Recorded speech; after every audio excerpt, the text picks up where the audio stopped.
ఈరోజు తమరి అధ్యక్షతన అత్యంత కీలకమైన ప్రకటన చేయాలని రాష్ట్ర ప్రభుత్వం భావిస్తున్నది.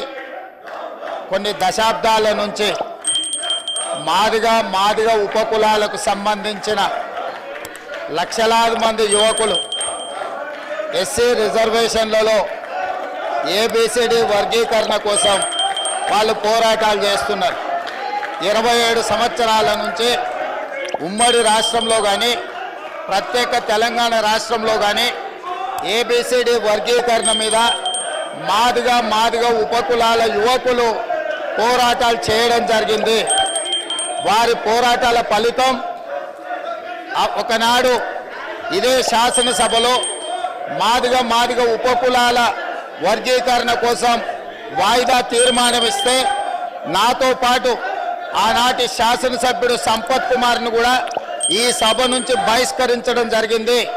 గత ప్రభుత్వం ఏబిసిడి వర్గీకరణ మీద కేంద్రానికి ప్రధానమంత్రికి విజ్ఞప్తి చేయడానికి అఖిల పక్షాన్ని తీసుకెళ్తామని చెప్పి తీసుకుపోకుండా మాదిగ సోదరులను మోసం చేయడం జరిగింది. కానీ డిసెంబర్ 3, 2023 నాడు ప్రజాప్రభుత్వం బాధ్యత తీసుకున్న తర్వాత తక్షణమే మా ఉప ముఖ్యమంత్రి గారి సూచన మేరకు మాజీ ఉప ముఖ్యమంత్రి ప్రస్తుత మంత్రి దామోదర్ రాజనరసింహ గారి నేతృత్వంలో మా శాసనసభ్యులందరినీ అడ్వకేట్ జనరల్ని ఢిల్లీకి సుప్రీంకోర్టుకు పంపించి న్యాయ కోవిధులతోని చర్చించి సుప్రీంకోర్టులో బలమైన వాదనను తెలంగాణ రాష్ట్ర ప్రభుత్వం కాంగ్రెస్ ప్రభుత్వం వినిపించడంతో ఈనాడు సుప్రీంకోర్టు మాదిగ ఉపకులాల వర్గీకరణకు అనుకూలమైన తీర్పునివ్వడం జరిగింది. నేను మనస్ఫూర్తిగా సుప్రీంకోర్టు కాన్స్టిట్యూషనల్ బెంచ్కు రాజ్యాంగ ధర్మాసనానికి మనస్ఫూర్తిగా కృతజ్ఞతలు తెలియజేస్తున్నా. 7 మంది జడ్జిలలో 6 మంది జడ్జిలు రాష్ట్రాలకు ఏబిసిడి వర్గీకరణ చెయ్యడానికి అనుమతి ఇచ్చింది. తెలంగాణ రాష్ట్ర ప్రభుత్వం తరఫున నేను స్పష్టమైన ప్రకటన చేస్తున్నా.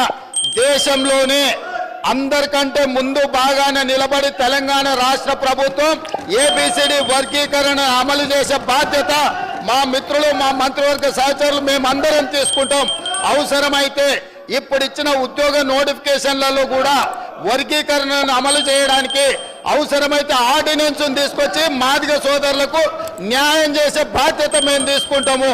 కాబట్టి ఈరోజు ఈ సభ అందరూ కూడా ఈ అంశం మీద ఏకాభిప్రాయానికి వచ్చి మాదిగ ఉపకులాల వర్గీకరణకు సంపూర్ణంగా సహకరించాల్సిందిగా రాష్ట్ర ప్రభుత్వం తరఫున నేను విజ్ఞప్తి